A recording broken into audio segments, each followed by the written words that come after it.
church tonight. Bryn Mawr is located at 229 North Main Street. So, as Charlie said, the reason I'm here is to discuss the request that the village, utility has made for a water meter for the church. So I want to give a little background and where we are, and then go from there. So just in the last couple of weeks, Matt Ballwig had a discussion with the head of our chairman of our Buildings and Grounds Committee, and then he came to me. I'm actually the chair of the Finance Committee, which in the church lingo also makes me the CEO, if you want to put it that way, so this stuff comes down on me. The request was made that, or we were told that we had to install a water meter for the church. History. Back before 2002, to the best of everybody's knowledge, the church was served off of the house that was immediately south of the church. At that time, it belonged to the church. It was used as a manse for various things, including at one point in time the pastor lived there. In 2002, the village tore down that house and then turned that into a landscape area and put in a walkway and some flowers, very nice flowers, and just tried to make that corner of the church a little bit prettier.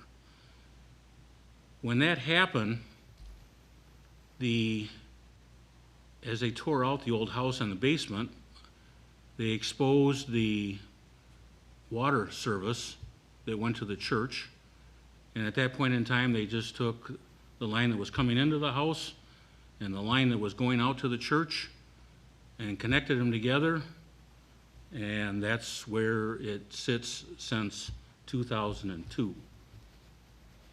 At that point in time, or thereabouts that, I don't have all the records to give me an indication, but since the church didn't have a water meter, the church was put on a flat rate by the village / the water utility.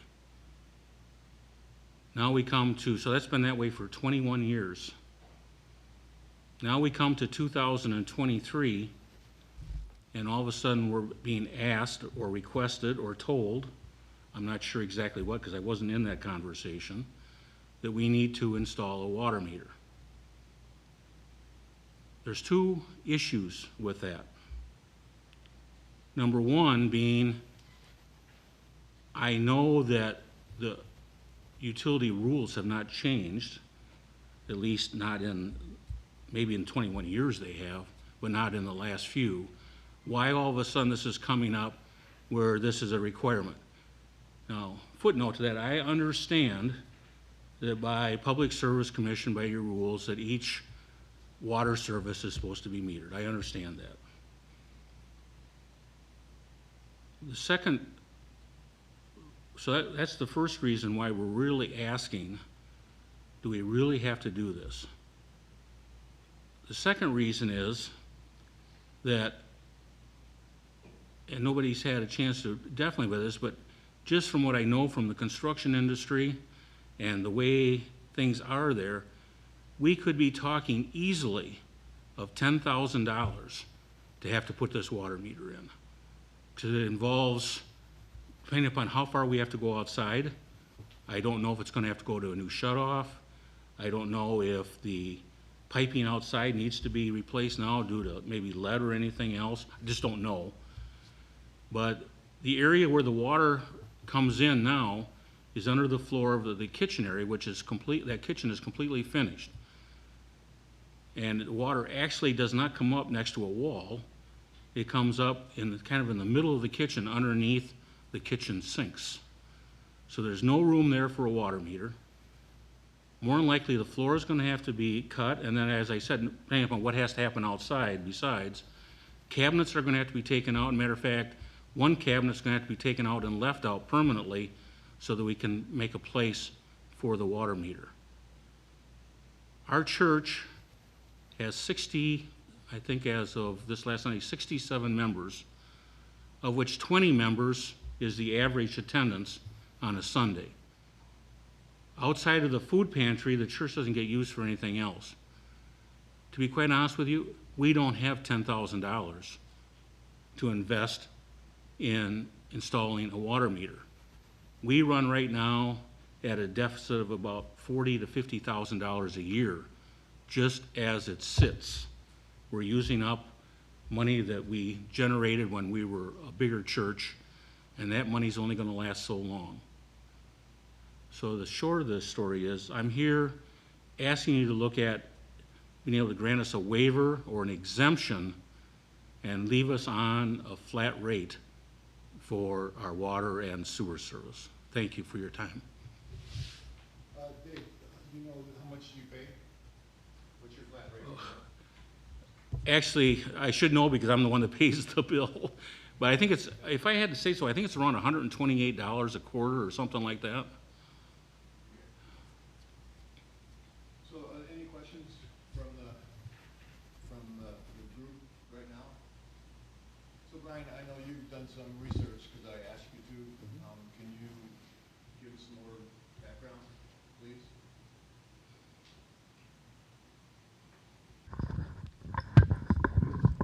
Yeah, what it comes down to, Charlie, is we don't really have a choice. It's not up to us. It's the PSC that really governs this. I mean, once we find this, once we find a dwelling that does not have a meter, we have to install one, or we have to have one installed. You know, we're not. You know, there are cases you know, we should be going back 2 years for back pay on this, but we're that's not our intention here. We just want to correct it moving forward. I don't know what the situation is at the church, you know, with the plumbing. I mean, that's, you know, we use Usselman. That's just our plumber of choice here with the village. And what they find, he hasn't been able to get out there yet to really investigate that. I know John, our utility superintendent, has been at the site with Matt Ballwig to investigate that a little bit. But again, we're still in the process of investigating. There's a lot of piping down there that it's a little confusing. It's an older building, so it's, you know, it's to be expected. But that's kind of where we're at. I mean, to say as far as, you know, what the cost would be if he got hooked up to a meter is really hard to say. Yeah, but that's where we're at. Like I said, what it really comes down to is we just don't have a choice.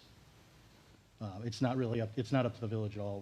We have to do this moving forward. Okay. And is this the only incident like this? No one else in the village is the meter? To my knowledge, JJ may have a little more historical knowledge on that, but.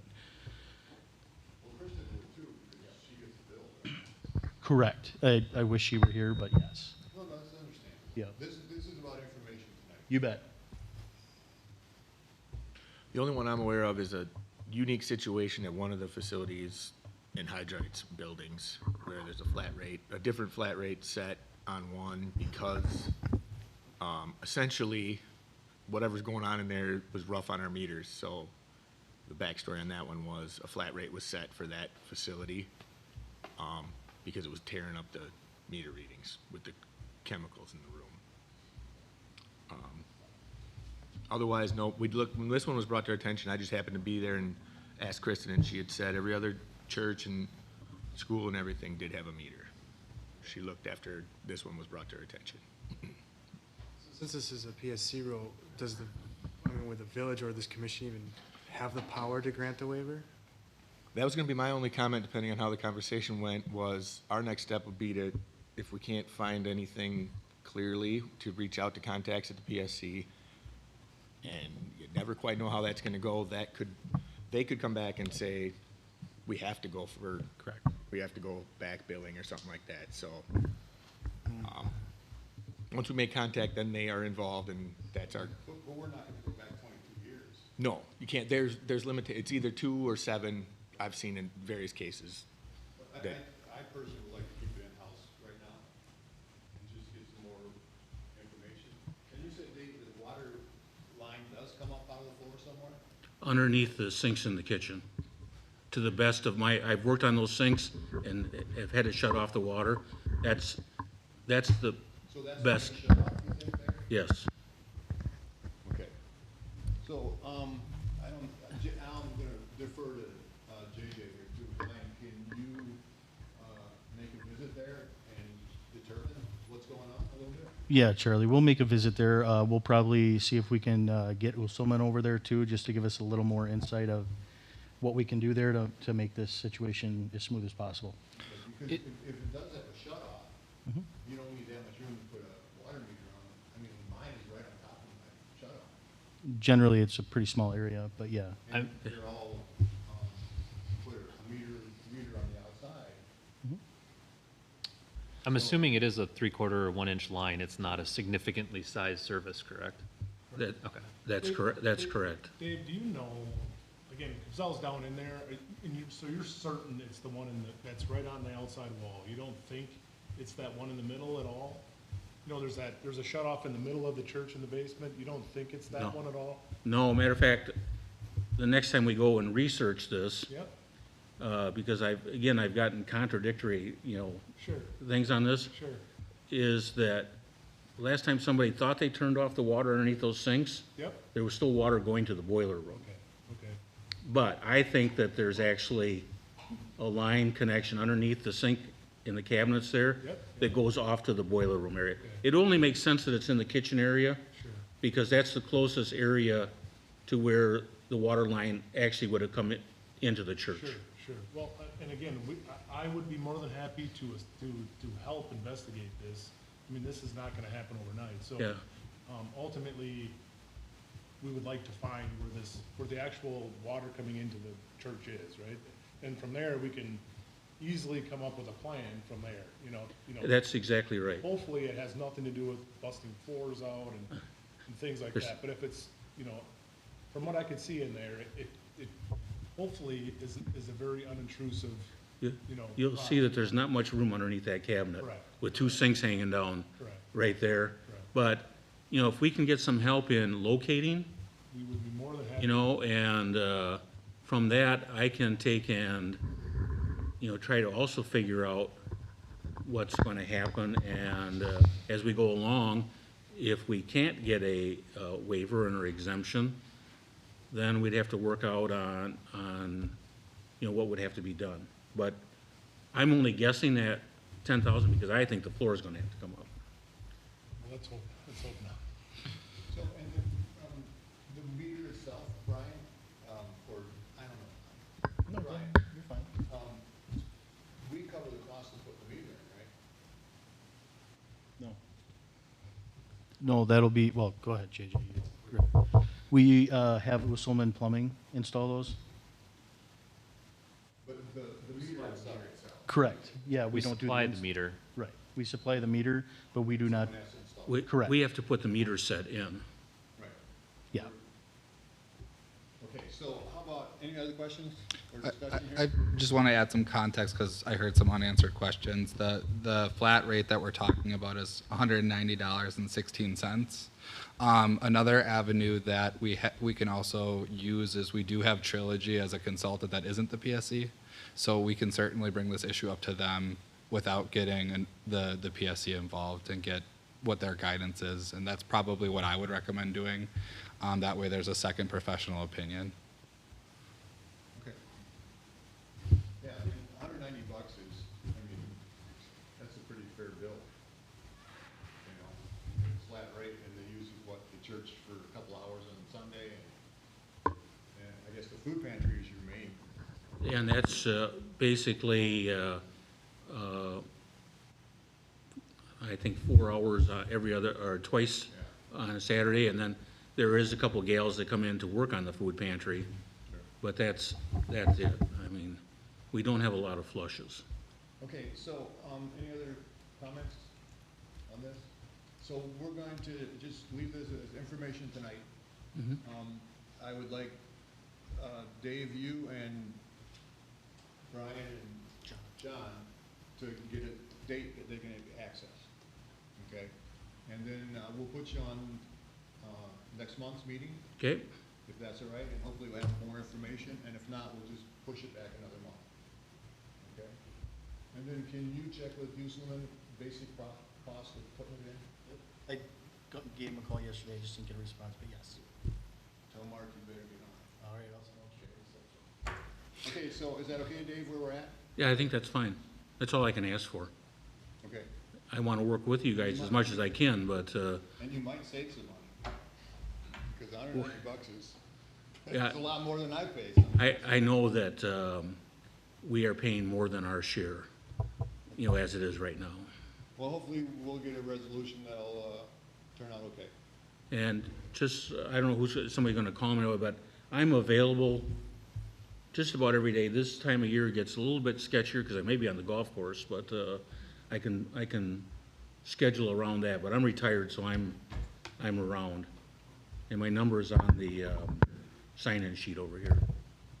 Okay, so it sounds like a plan for everybody? Absolutely. Everybody in agreement?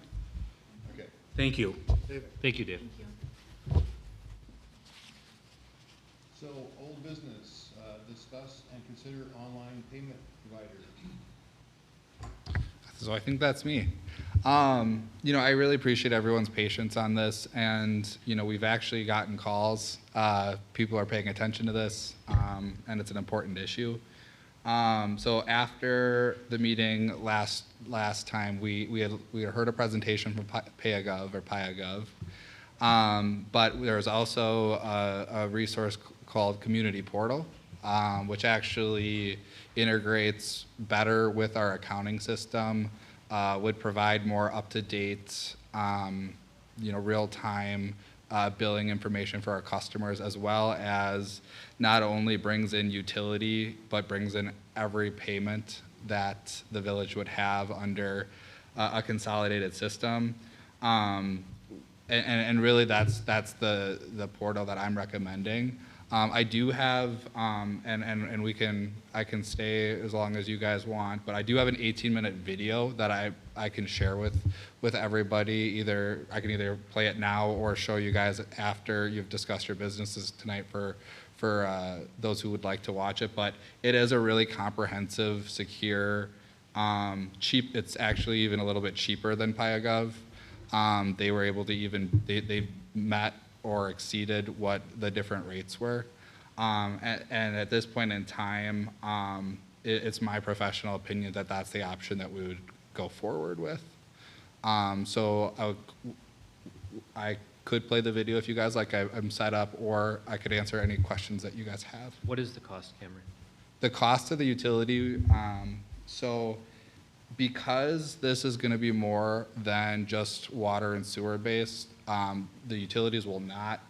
It's a $600 a year essentially for the portal, and the portal would not. Those costs would not be passed on to the utility. That would be 100% general fund cost. As far as the actual transaction cost, if you remember, the utility is currently absorbing those fees.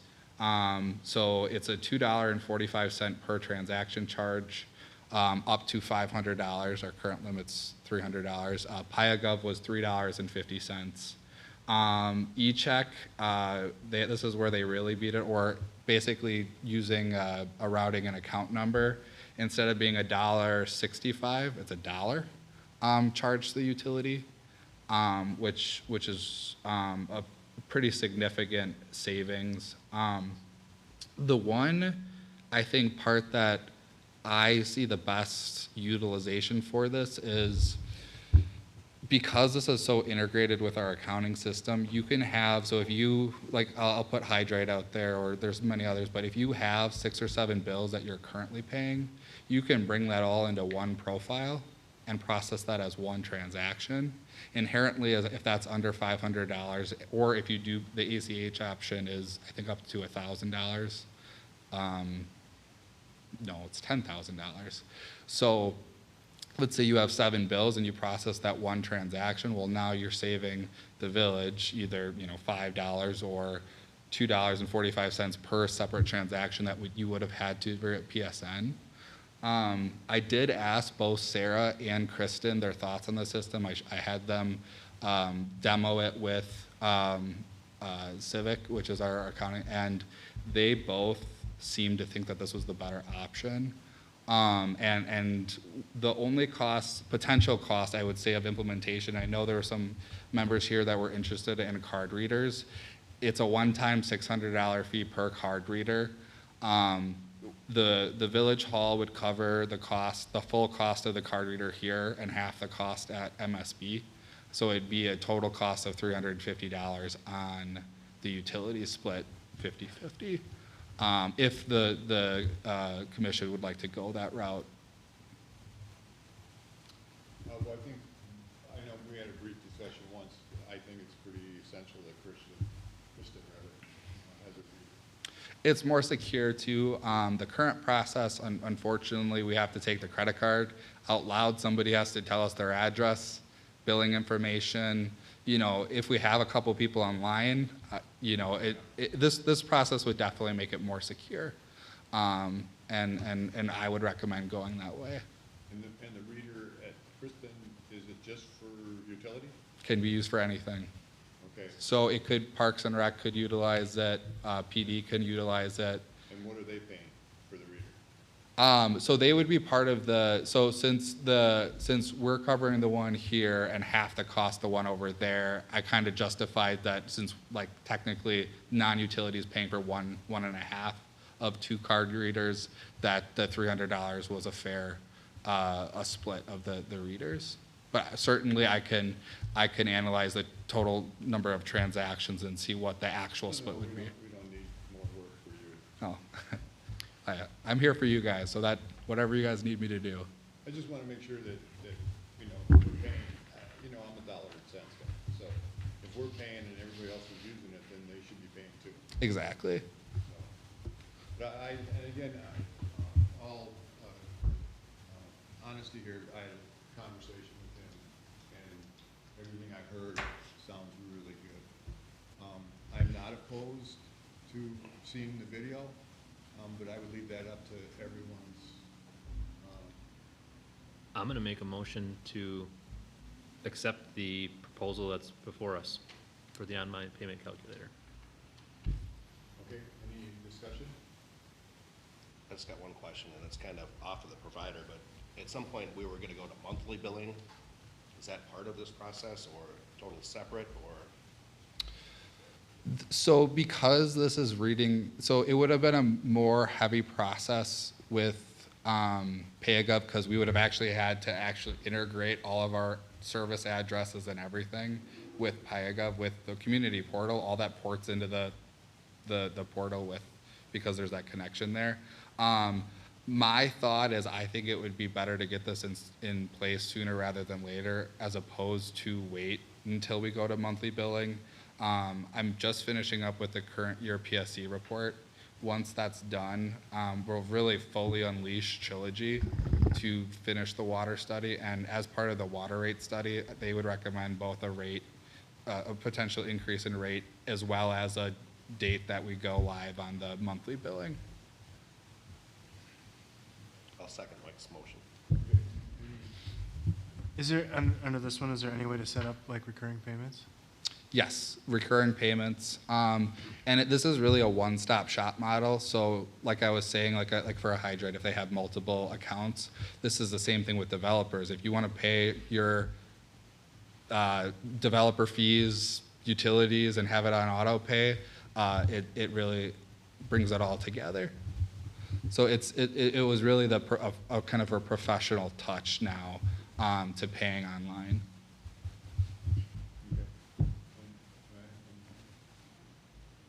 So we had a motion and a second, and any other discussion? I'll hear you, all those say aye, please. Aye. All right. Anyone opposed? No one abstaining. Okay, Thank you. New business. Discuss and consider R2 collector purchase, and I'll turn it over to the secretary, multitasking, Public Works. I don't know, I'm assuming everybody read the memo. It kind of laid it out pretty simple there. But basically, you know, currently Strand is, they're doing all of our valve locates and hydrants and everything in the new subdivisions. But currently not, we don't have them doing our old areas in town. And this would help us move along to have a better idea of where, things are actually properly laid out, where they're laid out in town here. John, our utility superintendent, is very experienced with this equipment and has done quite a bit of this work in the past. So I feel confident that getting this tool would help us move forward in a good direction for the community. Any questions? I could add something too. I feel like communities that have this tool, like John has probably in the past, utilize it quite often. And honestly, you're probably saving on our time having to pay a consultant to do things, right? Like you said, we're doing a lot of the new stuff because the developer's kind of paying for that portion, but there's times where you're like, hey, this isn't located right, or that's not right, and you just want to collect things on your own or do things differently. I think it pays for itself over a period of time. So because John comes from somewhere where he's used to utilizing this, it's a smart purchase in my opinion. Yes? John, Well, and another part of this that, this might not even be discussed is, we have 20 locates a day for bigger spotlight, right? Well, once we kind of cleaned up with our GIS, right, which is this is kind of step one in this holistic approach to kind of asset management and dealing with our millions of dollars worth of infrastructure, right, trying to keep track of it, and inspections and, all that kind of good stuff about the utilities, right? Everything buried in the ground that we see, right? But the other part of the R2 that's, and GIS in general, is that it'll assist with our locating. Once we're, reshoot all of our existing features, we can go out with that R2 and locate a water line with just the R2, instead of having to maybe connect with our pipe locator that may or may not be working, because there could be a break in the conductivity of that pipe, or the tracer wire after 10 years maybe Sure. broke, right? So once we have good data, that data is used for the life of that pipe, right? So it's just like step one, right? Step one, you need this collector, you need to be able to accurately collect that point, whether it's a manhole, whether it's a valve, whether it's a hydrant, whatever that might be, electrical, right? You shoot the conduit for the electrical, and then you can go back there, and you're not trying to connect to a hot wire or a wire next to a ground bus. You can just go out with your R2 and locate that. It's very efficient. It's definitely an upfront cost, but again, it's kind of the way to go, right? It's so efficient at once, but it's going to take some time, right, to recollect all of our existing features and our assets. But once that's done, then you're dialed in, right? Then you have that, and you're ready to go for years and years to come until that infrastructure gets replaced with something new. And durability? Yes, it's waterproof, and we already have existing tablets that utilize the software needed to collect.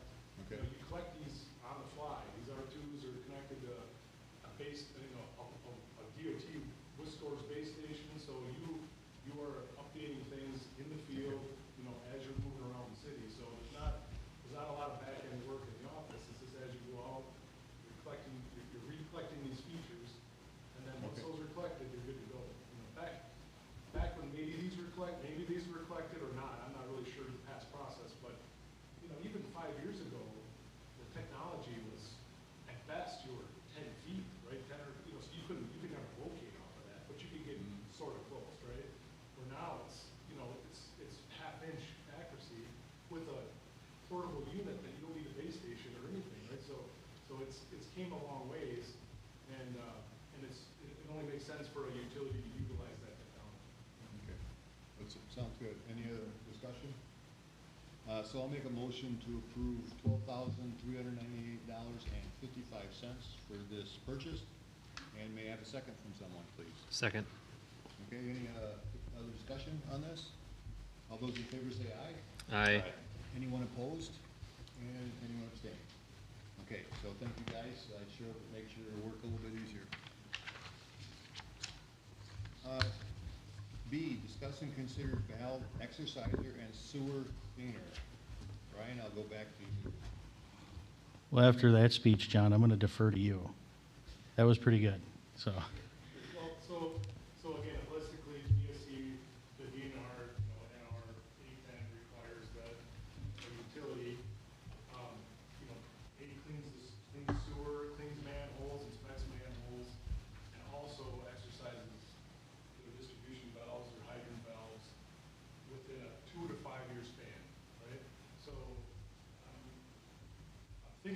Cottage Grove has about 1,200 distribution valves, force main valves, air release valves, we have, quite a few valves. We have another 500 piping valves, right? So, not including the 6-inch service valves, but we have a slew of valves in the city, in the village. As we grow, that only expands, right? So as staff, if we truly had to exercise 250 valves, which is what the DNR is saying we really like we do a year, it's a very difficult undertaking with just an iron wrench, lowering it in the ground, 7 feet in the ground, and trying to turn these valves that are in salt and dirt and debris, right? And trying to turn them anywhere between 25 times, a 6-inch valve might take 24 turns with a wrench to close, 24 turns to open, and then to exercise it appropriately, you should be doing that 2 or 3 times, right? Right? And then we have we have quite a few 16-inch valves, which are 40 turns it takes to close a 16-inch valve, right? So you start putting that strain on staff, and that gets to be a real struggle, right? Hence why historically, valve exercising, if you were to look at many communities, the PSC reports, that's always the thing that's kind of lackluster, right? Because it's such a labor-intensive and difficult thing to do. Because again, these valves are in a 5-inch valve box, 7 feet in the ground, susceptible to all the debris and dirt and things. And I'm a bigger guy, and it takes some work to really kind of get those things to turn and to exercise and to work appropriately. Because when you want them to work is in the middle of winter, when you have water building out of the ground, you need to be able to get those things shut. And they're either half full of grit and debris, or they just won't turn because they haven't been turned, and they're all rusty and a mess, right? So a tool like this, it utilizes GIS, so it knows where it is, right? It knows the valve. Again, this all kind of plays into a holistic picture, right? So it utilizes the GIS. The DNR wants you to record the torque that it took to close the valve. It wants to know how many turns it took to close the valve. All that stuff is kind of like given to you technology-wise on this machine. And then it also has a vacuum that allows you to, when you get to this valve and you find that it's half full of debris, it allows you to suck that box out so then you can turn it. So where I came from, we didn't have the vacuum part. We had the exerciser, which was great, but then when you got to that valve, and you realized you couldn't exercise it because it was half full of debris, you just went to the next one, right? And then you said in your head, well, we'll get back to that one, and then it doesn't really ever happen, right? So the beauty of this tool is it's a one-stop shop, right? It has everything you need. One person can use it. It's not a labor-intensive piece of equipment. You can go out, you can exercise, you can vacuum, and it has a nozzle for spraying, so you can spray out manhole benches, you can spray out a lot of things. It's just a great tool to use, again, as a utility. As a cliff note summarizing, and this is why we brought John in with his wealth of knowledge, but really we don't have the staff to be doing this manually anymore. The system has increased to such a level that it is obviously cheaper to get a machine to do this than to bring additional staff on just to make sure we're meeting this requirement. In addition, I am going to come at the next Utility Commission meeting to kind of give you guys a financial performance update.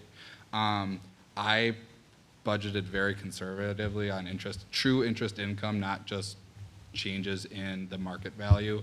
I'm anticipating for both the water and sewer utility that I was about probably 30 to 40 grand shy of what we're truly going to get in interest income, and that's just based off of where things are at now. Right now, what the utility is getting on for interest income is high. So this really wouldn't be diving into any reserves by any means. This would just be using existing resources, essentially working capital, to be able to purchase this.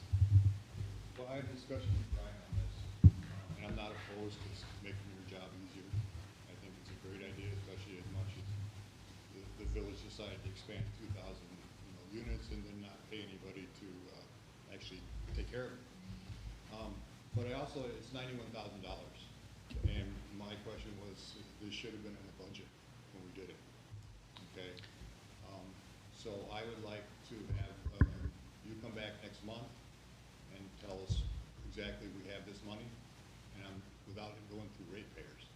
know Right. it's ratepayers, but I am not gonna encourage 20% increases like we Yep. had to do in the past, because everybody wanted something, we gave them everything, and then it came back that we had to raise the rates 20%.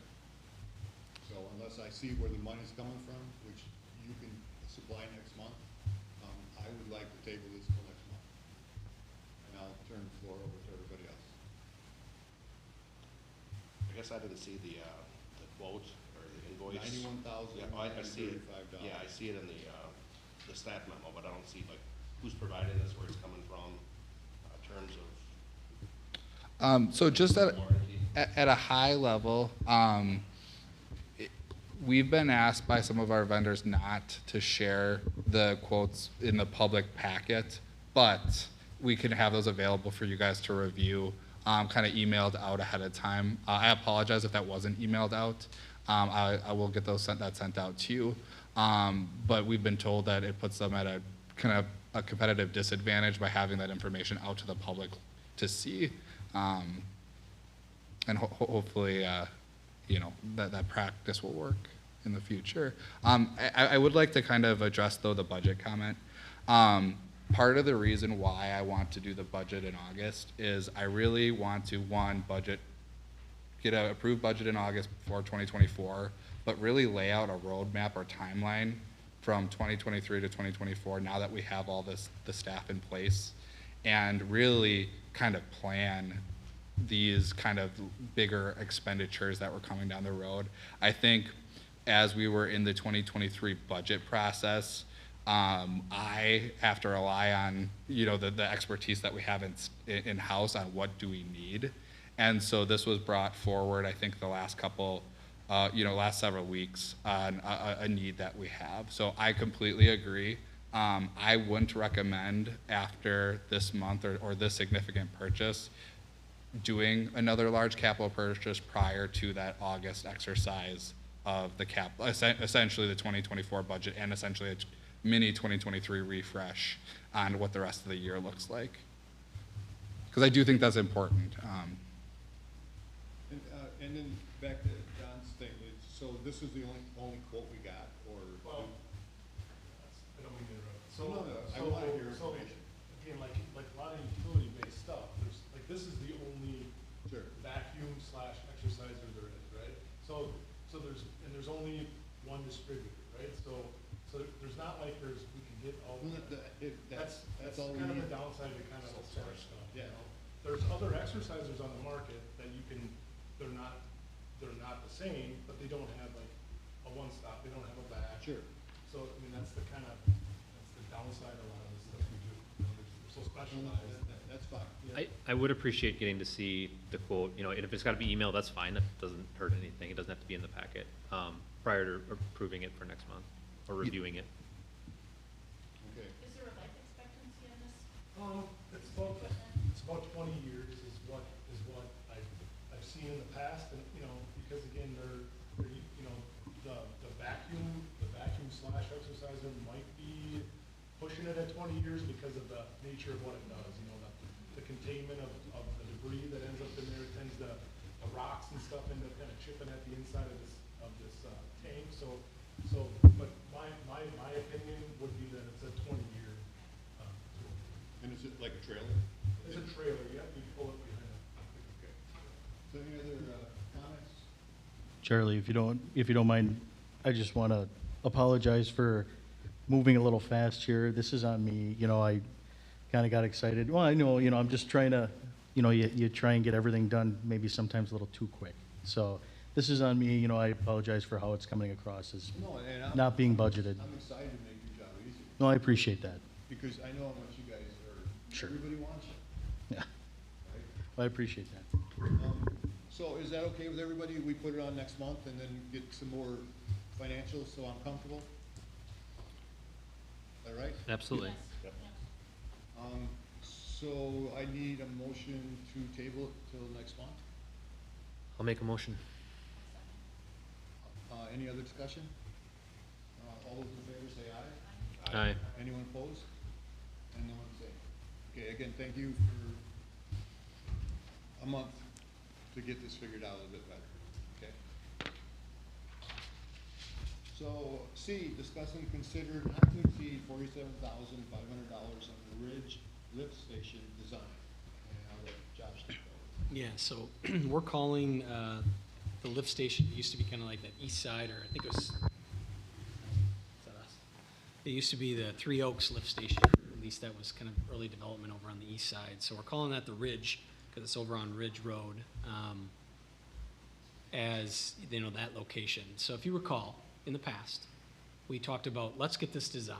You know, we've had a lot of developers, you know, 3 or 4 over the last year and a half that said, hey, we want to do something. Oh, wait, we don't want to put a big lift station in, you know, that has to be ready for us. So we'd kind of taken this forward, and I don't know how it was actually budgeted kind of into this year. You know, we're talking budget, and I'm trying to remember, but we were gonna lay out like a 90% design was everybody's thought. Like, let's get this ready, let's get this implemented, let's have something on the shelf ready to go. I went back to my team, we talked about that, and we talked about the pros and the cons of that, and I'm kind of one for, you know, let's spend money wisely and spend it in steps to set us up, but not go too far. And we were talking about that specifically, and not knowing who's coming in or what they're doing or exactly what wants to happen over there. We think we should do a preliminary engineering report, which means a preliminary design. Preliminary engineering report sets you up for also funding in the DNR's eyes once you move to that, if you were to get some funding. So you'd take this to like the 15, 20% concept level. You'd lay out a couple locations where this likely could go, where the force main would go.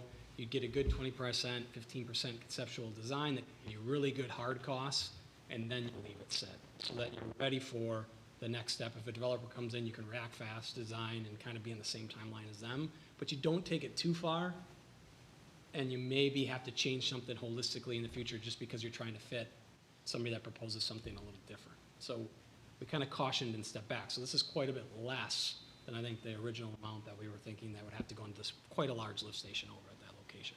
So this is kind of that first step, and we think this is probably the more logical step to take at this time. And is this a TIF out here already? It is not a TIF out Not here. yet. No. We were thinking that someday this would potentially be like a sewer shed area that would, you know, an impact to that area would pay for this station, right? Well, wherever it would serve. Sure. As part of this, we could kind of set that area too, to make sure we No, I understand. know we had some pretty in-depth Yep. discussion on this, and Yep. I think we were all pretty much in agreement. We just wanted to come back with you. Yep. Giving us some numbers. Yeah, and I think we're taking more of a conceptual / good enough to get you what you need approach instead of going all in, you know, Sure. right now.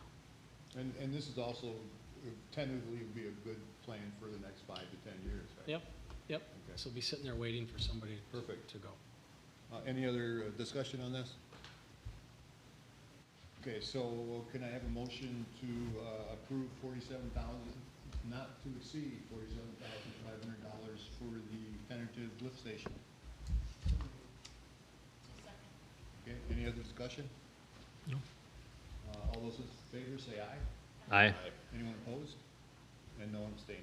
So that moves forward, and we look forward to it. Thanks, Josh. And lastly, discuss and consider $35,000 to $40,000 on flow monitoring services. So this, again, I'll talk about this. So if you recall in that larger kind of plan that we put together for both the sewer and water, and the sewer side, there's 3, 4 areas in your system that have relatively high flows, right? MSA they went and monitored something, I think it might almost be 3 years ago now, at a couple locations to check specifically for that farm interceptor. Like, do we need to put that in now to take some relief off of our system that's kind of running down through the center of the village? This would be to go put out another, 4 collectors and get more information, more up to date. You've done a lot of expanding in the last 2 to 3 years as far as numbers of units. And some of these, as these multifamilies fill up in a lot of locations now, it's kind of like, ooh, in our plan, we showed this every 5 years. We're thinking we should bump it up, do it 3 years, and then kind of go every 5, or if, again, you continue to grow fast, check it again. This will give you a better understanding of when you might have to take some steps in some other locations. It's sort of building the case. We already have kind of one monitoring, then we'll have this, and then if you continue to do it, you kind of continue to record what's happening in your system too, so it gives you some real-time information. So this is putting meters out at specific locations. You got to put them out. This is a 2-month period. You'll get some wet cycles in there, but we think our system's pretty tight out here in the village, so maybe the rain won't matter as much, but we'll also see if the rain kind of influxes over the spring as part of this, so we want to get them out now. And, you know, we gave kind of a rough scope there and a cost. A lot of, you know, the meters themselves and monitoring is a big portion of this piece of the work, really. And this is something that now is, you say, every 3 years we're gonna need to do? We suggested in the report every 5. We're not quite on 5 years to do it again, but you've had so much development, I think it's prudent that you get it out there. I mean, now it's Yeah. imperative with It's, 2,000 new units. right, I think you get it out there, you look again. It sounded like we had kind of a little bit of, you know, money in the utility side of things to do something. You might as well do it now and get a good baseline, and then, you know, you've done so much expansion, you get a good feel for that farm interceptor. Specifically, you know, like, how long can we wait on that over there? You know, how is it, right now, you gotta pop a manhole and kind of gauge, and do you get it at the highest times, and do you really understand it? This would give you some baseline information. And we can come back, we'll report about this after, and we'll compare it to the, you know, to the previous things, and I think it'll help the utility commission understand what's going on in the This system. is, you're gonna try to get this in the next couple of months? Yeah, yeah, we would explore it, yeah, we would put this out pretty quick, so we can get it in the next couple of months, the rainy season. Okay. Josh, just to put this in perspective, I was looking at when we passed the initial lift station design. That was back in December. Yep. That, I don't remember quite what the dollar amount was for a stranded the full blown. It was pretty high. It was a like- big station. So that's what, yeah, it was like 450,000. So just keep in mind, we just decreased the expenditures in sewer now by, you know, down to 47,500. So if the question is where would that be coming from, it would be replacing, essentially backfilling. So we're not necessarily, even with all these actions on here, we're not increasing expenditures. Right, you're taking it off. We're essentially reallocating the resources. So I just wanted to make that clear. Yeah, spend that money wisely a little bit. We don't really, like you said, it's about 10% of what we were coming in at, but I don't know if we really want to fully design that station and get boxed into something either. I worry about that. I don't want to have to come back to you in a couple years and go, well, the developer out here wants to do something different, so we're going to have to redesign a few things, you know, or Well, I hope he's got a template.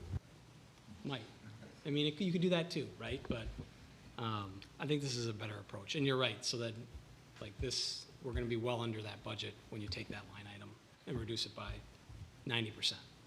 And that did trigger a thought. Yeah, the board did choose to extend TID 7. One of the projects that they identified in there was 25% of that increment that's going to be collected in 2024 to use for this, I believe, this exact lift station that we're talking about, which will end up being probably about 250,000. So just want to let you know, one TID 6, TID 4, you're kind of getting a makeup for it here. So just wanted to put that on your guys' radar as well. Okay, appreciate that. I'll make a motion to approve spending up to $40,000 for sanitary flow monitoring. I'll second. What was it, 35 to 40? 35 to 40, right? Yeah. And you did a second, John? Yes. Okay, any other discussion? All those in favor say aye. Aye. Anyone opposed? And no abstentions. So that passes. Thanks, everybody. Now down to engineers report. Okay, yeah, let's move through just a few items on here. Shady Grove, we've been talking about for a while. We're still waiting to kind of test that full system out there. It's up and running, that lift station, but we just haven't actually sat down with the developer and gone through it yet. I think are we still waiting on a control? We haven't actually, is it all fully in now? Yeah, okay, we're still waiting on the electrical component piece to it, yeah. The developer hasn't really responded back to us, but once that's fully intact, we'll go out and we'll do the whole run through, the whole drawdowns, make sure everything's working right, and get kind of a punch list started if there needs to be for that station. Authentics across the street. So there was 2 dips in that pipe, and it's kind of been a fight. It's kind of an irritating fight. I'm not even sure why we're fighting about it. They came out and fixed one, right? And they're kind of adamant all of a sudden that the other one was not a dip, right? Or it is not a dip. To me, I think there's a reason it's not a dip because it's 14 feet deep there. It's up against some curb, a hydrant, and all of these other things, and now all of a sudden we don't want to dig it up, right? So there's been a little bit of back and forth on When they first reported it was a dip, when we see it again, it's a dip. You cleaned it for the third time when you were out here fixing the other dip. Staff said it was a dip, we believe it's a dip, and your foreman, as they were looking at it in the trailer, said, yeah, that's a dip, we better fix it. The higher-ups came back and said, nah, we still don't think it's a dip, and McGann's now are saying that's not a dip either. But Who's the higher-ups? on the contractor. Okay, well, They're we're just the saying- higher-ups. We're the higher-ups, so we basically have communicated back to them, you shall fix it. You know the problem, it's always been there. We're gonna have a side conversation with them, because at the staff meeting, it was even like, do you wanna continue to have occupancy on the rest of these buildings? Like, the attorney is ready to, write you a letter that kinda says, fix the problem. So, Crazy.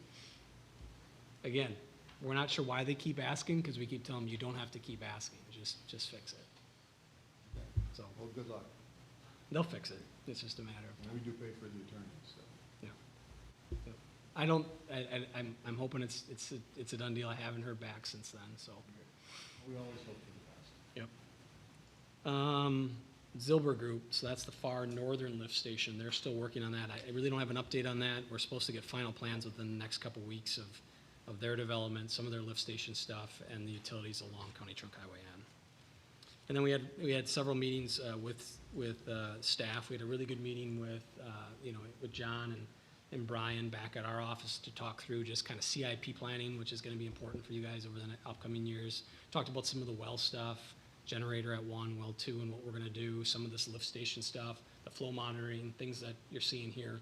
We kind of had a holistic a meeting on that. So I feel like you're going to see a good thought process and some good CIP projects come through to help you guys plan for the future throughout the village. Appreciate that. Mhm. So, and I had a question. I have this in my packet. Oh, yeah, that's good. That's a good thing to cover too. Like a real novice, what is it?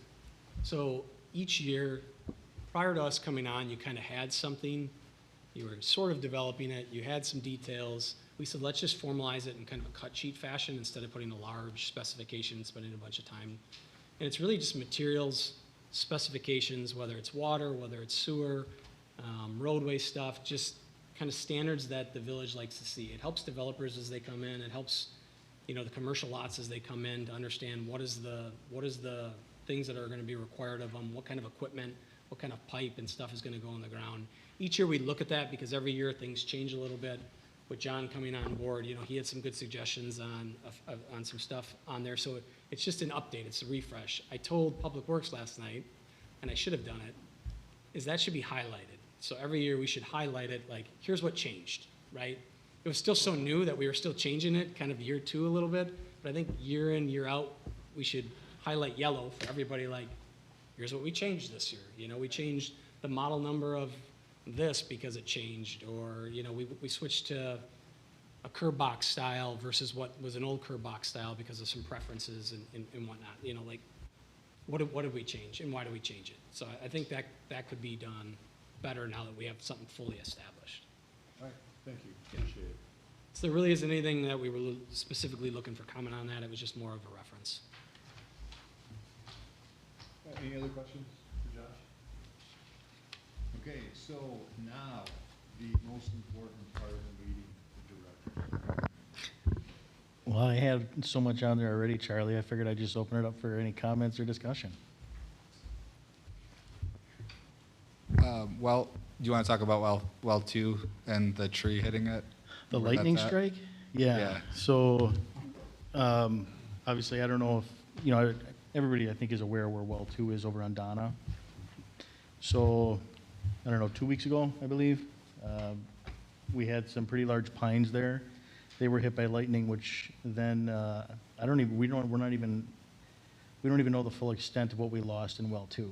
As far as, the electronics in there, the scales are off, the readers aren't reading.